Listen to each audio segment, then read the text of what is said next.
വടകര മാടാക്കര പള്ളിയിൽ പോലീസ് നടത്തിയ അതിക്രമത്തിനെതിരെ പ്രതിഷേധം രൂക്ഷമാകുന്നു. പോലീസ് നടപടി ദൗർഭാഗ്യകരമെന്ന സമസ്ത യുവജന വിഭാഗം ജനറൽ സെക്രട്ടറി നാസർ കൂടത്തായി പ്രതികരിച്ചു. പോലീസ് ഏത് സാഹചര്യത്തിലാണ് പള്ളിയിലേക്ക് പോയതെന്ന് സർക്കാർ അന്വേഷിക്കണമെന്ന ടി.പി. രാമകൃഷ്ണനും പോലീസ് സംഘർഷം ഗൗരവതരമെന്ന കോൺഗ്രസിന്റെ മുതിർന്ന നേതാവ് മുല്ലപ്പള്ളി രാമചന്ദ്രനും പ്രതികരിച്ചു. വടകര മാടാക്കര മഹല്ല് പള്ളിയിൽ പോലീസ് അതിക്രമം നടത്തിയതിൽ വലിയ പ്രതിഷേധമാണ് ഉയരുന്നത്. പള്ളിയിൽ പോലീസ് കയറിയത് ദൗർഭാഗ്യകരമെന്ന് സമസ്ത യുവജന വിഭാഗം ജനറൽ സെക്രട്ടറി നാസർ കൂടത്തായി രൂക്ഷമായി വിമർശിച്ചുകൊണ്ട് പ്രതികരിച്ചു.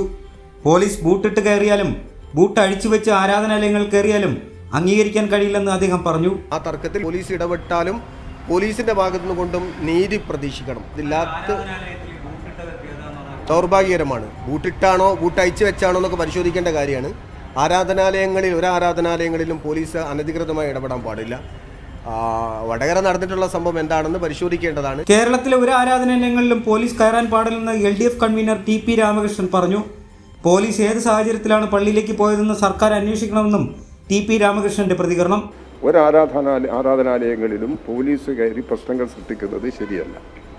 അവിടെ ഉണ്ടായ സാഹചര്യങ്ങൾ എന്താണെന്നുള്ളത് അവിടുത്തെ എല്ലാവരും വ്യക്തമാക്കിയിട്ടുള്ള കാര്യമാണ്. അത് പരിഹരിക്കപ്പെടാൻ വേണ്ടത് കൂടിയാലോചനയുടെ പരസ്പരം പരിഹരിക്കപ്പെടാനുണ്ടാവുന്നത്. കേരളത്തിൽ ഒരു ആരാധനാലയങ്ങൾക്കകത്തും ഇതുപോലുള്ള സാഹചര്യങ്ങൾ സൃഷ്ടിക്കാൻ പാടില്ല. ആരാധനാലയങ്ങളിൽ പള്ളിയിൽ എങ്ങനെ പോലീസ് എത്തി എന്നുള്ളതാണ് ഗവൺമെൻറ് പരിശോധിക്കേണ്ടുന്ന ഒരു പ്രശ്നം. അത് പരിശോധിച്ച് ആവശ്യമായ തീരുമാനം അക്കാര്യത്തിൽ എടുക്കണം. പോലീസിന്റെ നടപടിക്കെതിരെ കോൺഗ്രസിലെ മുതിർന്ന നേതാവായ മുല്ലപ്പള്ളി രാമചന്ദ്രൻ രംഗത്തെത്തി. പോലീസ് സംഘർഷം ഗൗരവതരമെന്ന് മുല്ലപ്പള്ളി രാമചന്ദ്രൻ പറഞ്ഞു. ഇതിന് അടിയന്തരമായിട്ട് നടപടികൾക്ക് സ്വീകരിച്ചു കഴിഞ്ഞല്ലോ. അവിടുത്തെ സ്ഥലം പോലീസ് ഉദ്യോഗസ്ഥനെ മാറ്റിയിട്ടെന്നാണ് പറയാനുള്ളത്. ഞാൻ അതേക്കുറിച്ചിട്ട് ഗൗരവപൂർണമായ ഒരു പഠനം നടത്തിയിട്ടില്ല. ആ പള്ളിയുടെ ഭാരവാഹികളൊക്കെ തന്നെ എനിക്ക് കൃത്യമായിട്ട് അറിയുന്ന ആളുകളാണ്. അവർ തമ്മിലുള്ള അസ്വാരസ്യമാണോ അല്ലെങ്കിൽ മറ്റെന്തെങ്കിലും വിഷയമുണ്ടോ അതൊക്കെ തന്നെ ഗൗരവപൂർവ്വം ചിന്തിക്കേണ്ട വിഷയമാണ്. അത് ഞാനല്ല അഭിപ്രായം പറയേണ്ടത്. കൈരളി ന്യൂസ്, കോഴിക്കോട്.